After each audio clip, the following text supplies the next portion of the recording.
શાશ્વત બે સોસાયટી નજીકનો વિસ્તાર આખા વિસ્તારને અસામાજિક તત્વોએ બાનમાં લીધા હતા। અજાણ્યા રાહદારી પર પણ જીવલેણ હુમલો કર્યો હતો। વાહનોમાં તલવાર ધોકામારી કરીને તોડફોડ મચાવી હતી। બે રાહદારી પર હુમલો કરતા બંને ઇજાગ્રસ્ત થયા। અત્યાર સુધીમાં એક સગીર સહિત 14 આરોપીને રાઉન્ડ અપ કરાયા છે।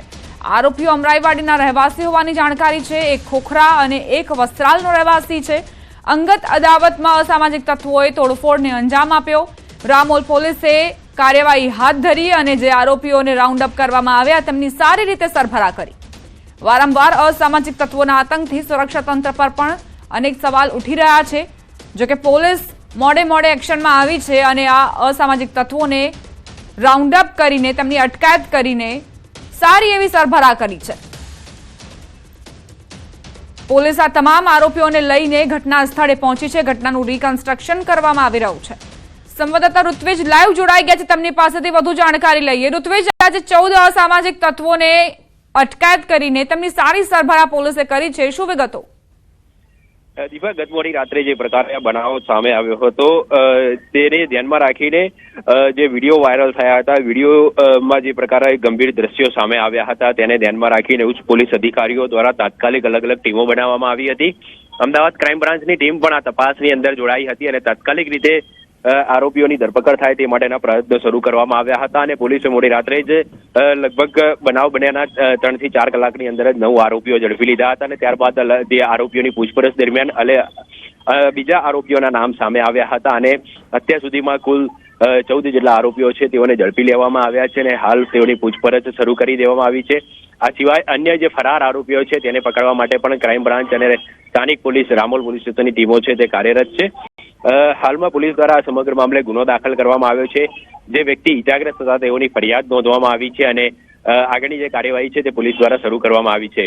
આરોપીઓએ જે પ્રકારનું વર્તન જોવા મળ્યું હતું, સરેઆમ લોકો આખો જે વિસ્તાર છે વિસ્તાર બાનમાં લીધો હતો અને જે આતંક મચાવ્યો હતો તે ની ઘટનાને લઈને સ્થાનિકોની અંદર પણ ભારે રોષ જોવા મળ્યો હતો અને આ પ્રકારની ઘટના ફરી ન બને તે પ્રકારની માંગ છે તે સ્થાનિકો દ્વારા કરવામાં આવી રહી હતી।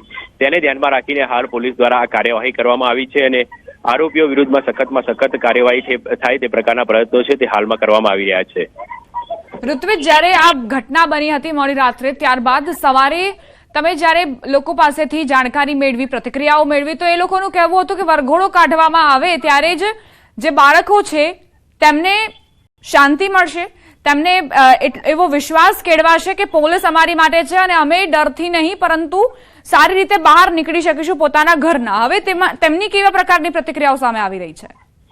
દીપા, સ્થાનિક રહેવાસીઓ છે તેઓ હાલ ભયના ઓથા હેઠળ જીવી રહ્યા છે અને કારણ કે જે પ્રકારના દ્રશ્યો જોવા મળ્યા હતા, સ્વાભાવિક છે કે તેઓએ આ પ્રકારનું વર્તન કોઈ દિવસ જોયું જ ના હોય અને સરેઆમ જ્યારે આ સામાજિક તત્વો છે તે હાથમાં તલવાર છે, લાકડીઓ છે, છરીઓ જેવા હથિયારો સાથે આતંક મચાવતા હતા। નિર્દોષ વ્યક્તિઓને પણ તેઓએ ભોગ બનાવ્યા હતા કારણ કે જે રાહદારીઓ હતા તે રાહદારીઓ લગભગ 3 જેટલા રાહદારીઓ છે તેઓને ઈજા પહોંચાડી હતી। તેઓ તો ત્યાંથી પસાર થઈ રહ્યા હતા અને તે દરમિયાન આ પ્રકારનો બનાવ સામે આવ્યો હતો। એટલે ખૂબ જ ગંભીર બાબત કહી શકાય અને તેને ધ્યાનમાં રાખીને લોકોમાં એક ભારે રોષ જોવા મળી રહ્યો હતો।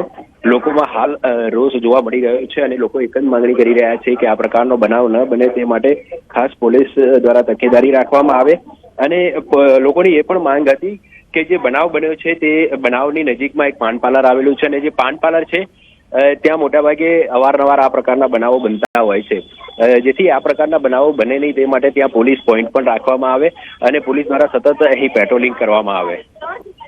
ઋત્વિજ, આભાર તમામ જાણકારી આપવા માટે। તો સ્થાનિકોએ એવું કહ્યું હતું, એવી માંગ કરી હતી કે આરોપીઓનો વરઘોડો કાઢવામાં આવે જેથી જે બાળકો ડરી ચૂક્યા છે, મહિલાઓ ડરી ચૂકી છે, તેમને એક રાહત મળે કે પોલીસ તેમની માટે છે અને તેમને બહાર જવામાં કોઈ જ ડરનો અહેસાસ ન થવો જોઈએ। જે પણ અસામાજિક તત્વો હતા તેમાંથી 14ને રાઉન્ડ અપ કરવામાં આવ્યા છે। 4ની શોધખોળ અત્યારે યથાવત છે। એક સગીર સહિત 14 લોકોની અટકાયત કરાઈ છે। અમે 5 લોકો હતા, હું, મારી મમ્મી, મારો ભાઈ, મારો બીજો કાકાનો દીકરો અને મારા પપ્પા। અમે 5 જણ જઈ રહ્યા હતા એક જગ્યાએ, એક ઘરથી બીજા ઘરે, અમારા ઘરેથી મોટા અપ્પાના ઘરે અને વચ્ચે રસ્તામાં અમારો આ રોજનો રસ્તો હતો જ્યાં બનાવ બન્યો ત્યાં અને અચાનક જ અમને બિલકુલ ધ્યાન નહીં, આપણને એમ લાગે કે હોડી ચાલે છે એટલે બસ હોડીનો આ ક્રાઉડ હશે પણ એના બદલે એવું થઈ આવ્યું કે અચાનક જ છોકરાઓ આવ્યા, અમુક 10-15 છોકરાઓ, અમારી ગાડી પર હુમલો થયો. મારા પપ્પા અને 2 ભાઈઓ પર ઘણો હુમલો થયો છે. એમને ઘણું વાગ્યું છે. એમને ઘણા સ્ટિચીસ આવ્યા છે અને અત્યારે લોકો હોસ્પિટલાઇઝ છે. એમને અંડર સુપરવિઝન રાખેલા છે ફોર 24 hours.